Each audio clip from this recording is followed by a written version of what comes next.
बढ़ाएं अपना कदम सक्सेस की ओर शिखर करियर इंस्टीट्यूट के साथ। शिखर करियर इंस्टीट्यूट पूर्वी भारत में एकमात्र कोचिंग संस्थान जो एक्सक्लूसिवली है मेडिकल एंट्रेंस एग्जाम के लिए। नमस्कार, भोरे भोर में आपका एक बार फिर से स्वागत करते हैं।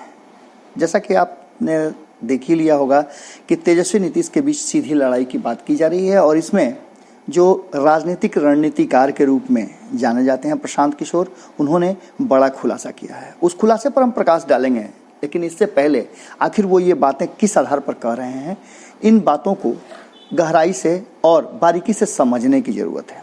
बिहार चुनावी वर्ष से गुजर रहा है, इसी बीच में कोरोना संक्रमण आ गया और चुनावी जो झंझावात चल रहा था, चुनावी जो रोष चल रहा था, चुनावी जो एक दूसरे पर हमले, दावे प्रतिदावे हो रहे थे, उन सब पर लगभग पिछले 2 महीना से विराम लगा हुआ है। कोरोना ने सभी चीज़ों पर विराम लगा दिया, यहाँ तक कि जिंदगियां ठहर गईं और जो जहाँ थे वहीं सावधान की मुद्रा में स्टैचू जिसको कहते हैं। आपने देखा होगा बचपन में बच्चे कुछ खेल आपस में खेलते हैं, जिसमें एक स्टैचू की खेल भी है।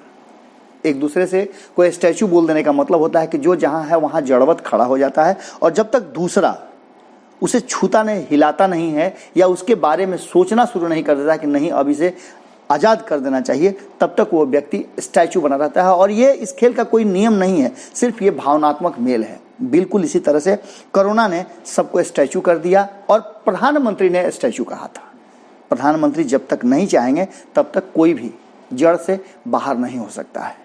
इसके पीछे बहुत सारी बातें आपने सुनी होगी। आपने सुना होगा कि कैसे भारतीय जनता पार्टी के बिहार में सबसे कद्दावर नेता माने जाने वाले सुशील कुमार मोदी ने अपनी बातों को रखा था और उन्होंने चुनाव की चर्चा किस तरीके से की। साफ तौर पे उन्होंने चुनाव की चर्चा करते हुए ये बात स्पष्ट कर दिया कि चुनाव तो होंगे ही होंगे, चुनाव अपने समय पर होंगे और भारतीय जनता पार्टी इस कोरोना संक्रमण में भी अपने लिए कैसे स्थितियों को पैदा किया जा सके उसके लिए सोचना शुरू कर चुकी है। बिहार पर फोकस्ड और बिहार में जिस तरह से कुछ न दे करके भी बहुत कुछ देने का प्रचार किया जा रहा है, वो भी एक बड़ा फैक्टर होने जा रहा है। इस बीच प्रशांत किशोर ने बहुत ही बारीकी से अपनी बातों को एक निजी चैनल के साथ बातचीत में रखा। हालांकि ट्विटर और अन्य माध्यमों पर अपनी बातें वो रखते रहते हैं। उन्हें राजनीतिक रणनीतिकार मानने के लिए आपको बाध्य इसलिए होना पड़ेगा कि आज देश के प्रधानमंत्री नरेंद्र मोदी जो दूसरी बार भी जीते हैं, तो पहली बार उन्हें हर हर मोदी घर घर मोदी का नारा देने वाले प्रशांत किशोर ही, और उसी प्रशांत किशोर ने प्रधानमंत्री के रूप में नरेंद्र मोदी के नाम को आगे करवाने में भी एक बड़ी भूमिका निभाई थी। हालांकि अब ये बातें बहुत दूर की हो गई हैं और भारतीय जनता पार्टी इन सब बातों पर अब चर्चा भी करना नहीं चाहती है, जबकि उस समय जब 2014 के लोकसभा चुनाव होने थे तो प्रशांत किशोर का नाम सबसे ऊपर लिया जाता था। प्रशांत किशोर बाद में 2014 के जो चुनाव हो गए, प्रधानमंत्री नरेंद्र मोदी बन गए, उसके बाद से उनके बीच दूरियां बढ़ गई। अब दूरियां बढ़ने के क्या कारण होंगे ये तो वही बता सकते हैं, लेकिन सीधी तौर पे आपको बता दें कि उसके बाद वो भारतीय जनता पार्टी और नरेंद्र मोदी के सबसे बड़े दुश्मन तबके नीतीश कुमार के पाले में आ गए और फिर नीतीश कुमार के लिए उन्होंने एक नारा दिया, नीतीश कुमार है बिहार में बहार है। इस नारे को भी गढ़ने वाले प्रशांत किशोर अपने उस नारे के साथ 2015 में जब बिहार विधानसभा के चुनाव हुए तो सफलता अर्जित किया। कैसे नीतीश कुमार को एक बार पुनः सामने खड़ा करके लालू प्रसाद के टीका करवा देना, कांग्रेस को इसके लिए तैयार कर लेना कि कांग्रेस और जदयू इतनी मजबूत रहे कि आरजेडी को उस पर दबाव बनाने का मौका नहीं मिले और नीतीश कुमार बिना किसी रोक टोक के मुख्यमंत्री पद पर बने रहें। यहाँ तक कि चुनाव परिणाम आने के बाद भी आप सभी जानते हैं कि किस तरह से लालू प्रसाद के घर में नीतीश कुमार को मुख्यमंत्री नहीं बनाने की चर्चाएं शुरू हो चुकी थी और घर में काफ़ी कुछ चल रहा था। इन सब बातों के बीच आपने ये भी देखा होगा कि शपथ ग्रहण में देरी हुई थी, लेकिन खैर लालू प्रसाद एक चीज़ तो पक्का है कि वो अपने वादे और इरादे दोनों के बहुत पक्का हैं और उन्होंने जो शर्त रखी थी, जो बातें कही थी बिहार की जनता के साथ, वो उन्होंने पूरा किया और नीतीश कुमार को मुख्यमंत्री पद की शपथ दिलवाई। अब आपको बता दें, इसके बाद आपने तत्कालीन जो स्थितियां हैं बिहार में, उसमें जिस तरह से 22 मार्च से पहले जितना तेजी से राजनीति पक रही थी, अचानक से वो बीरबल की खिचड़ी की तरह हो गई और धीरे धीरे कोरोना के बीच में, कोरोना के आड़ में राजनीतिक तैयारियां भी शुरू भारतीय जनता पार्टी और जदयू ने कर लिया था। हालांकि विपक्ष ये बात समझता तब तक बहुत देर हो चुकी थी और राजनीतिक रोटियां सेकी जाने लगी थी। इन रोटियों का आधार ही है कि जिस तरह से सुशील मोदी ने एक छोटा सा खुलासा किया है, हो सकता है कि ये बातें आपको सामने नजर भी आने लगे। कारण कि भारतीय जनता पार्टी जिस तरह से कानून, नियम और संविधान के साथ अपने आप को ढालती जा रही है और अपने शर्तों पर अलग अलग राज्यों में और केंद्र में सत्ता और शासन चला रही है, वो देख करके आपको अंदाजा लग सकता है कि सुशील मोदी कोई ऐसी बात नहीं कर रहे हैं जो असंभव हो। सुशील मोदी ने सीधे तौर पे कहा है कि चुनाव में, इस बार के चुनाव में खास करके कोरोना संक्रमण के दौरान लोगों को वोटिंग बूथ तक जाने की भी जरूरत नहीं पड़ेगी। सोशल माध्यम के द्वारा भी चुनाव कराए जा सकते हैं, जिसमें आप अपने घर बैठे अपना वोट डाल सकते हैं। अब ये बात कितनी सक्षम है और इस बात पर कितने लोग तैयार होंगे, लोकतंत्र क्या इस पर जीवित रहेगा, ये सब बातें निश्चित रूप से सवाल के घेरे में, इस पर चर्चाएं भी अब होने लगेंगी। पर जिस तरह से इन सब बातों के साथ नीतीश कुमार और सुशील मोदी की जोड़ी ने जो भी मुख्यमंत्री के दावेदार थे उनको ऐसे झटका देकर के ऐसे किनारे कर दिया है कि अब कोई भी गिरिराज सिंह का नाम लेने वाला नहीं है कि अब की बार गिरिराज सरकार। कोई ये नहीं कहने को तैयार है विपक्ष में भी कि उपेंद्र कुशवाहा मुख्यमंत्री के उम्मीदवार बनेंगे। पप्पू यादव तो बहुत दूर दूर तक मुख्यमंत्री के उम्मीदवार घोषित ही नहीं हो पा रहे हैं, क्योंकि उनके साथ वो जमात नहीं है जो पप्पू यादव जिंदाबाद के नारे लगाए। उनकी पार्टी के अलावा और कोई भी उनको मानने के लिए तैयार नहीं है। कन्हैया कुमार के बारे में भी आपने देखा होगा कि लगातार उन पर भी बहुत सारे दाव खेले जा रहे थे और एक सर्वे भी चल रहा था कि कन्हैया कुमार को मुख्यमंत्री के दावेदार के रूप में लोग देखना चाहते हैं या नहीं देखना चाहते हैं। इसके अलावा बहुत सारे नाम आए और एक नाम जो तेजस्वी यादव का था वो बहुत तेजी से, चूंकि बिहार में सबसे बड़ी पार्टी आरजेडी है और आरजेडी ने अपने मुख्यमंत्री के दावेदार के रूप में तेजस्वी यादव का नाम जब से रखा है तब से मजबूती से उस नाम पर अड़े और टिके हुए हैं। हालांकि उनके सहयोगी जिन्हें कहा जाता है महागठबंधन, हालांकि महागठबंधन का स्वरूप तो कुछ रहा नहीं, पर महागठबंधन के नाम पर जो कुछ भी कहा जाता है वो सभी दल अब वर्तमान स्थिति में तेजस्वी यादव को मुख्यमंत्री मानने के लिए तैयार नहीं है, क्योंकि उन्हें अपना हिस्सा और हक चाहिए। हालांकि एक पार्टी है कांग्रेस जो इन सब बातों पर एकदम बिल्कुल ही चुप है। इन्हीं सब बातों को लेकर के जो स्थितियां सामने आई हैं उसे लेकर प्रशांत किशोर ने सीधे तौर पे कहा है कि तेजस्वी नीतीश के बीच में 2020 की लड़ाई सीधी होगी और ये टक्कर बिल्कुल सीधा नजर आ रहा है। उन्होंने खुद को, जिन्हें बार बार कहा यह जा रहा था कि वो राजनीतिक रूप से अब पूरी तरह से सक्रिय हो गए हैं, राजनीति में वो पदार्पण करेंगे और एक बड़ा गेम चेंजर के रूप में सामने आएंगे, इन सब बातों को रखते हुए उन्होंने सीधे तौर पे कहा कि वो सीएम पद के उम्मीदवार नहीं हैं।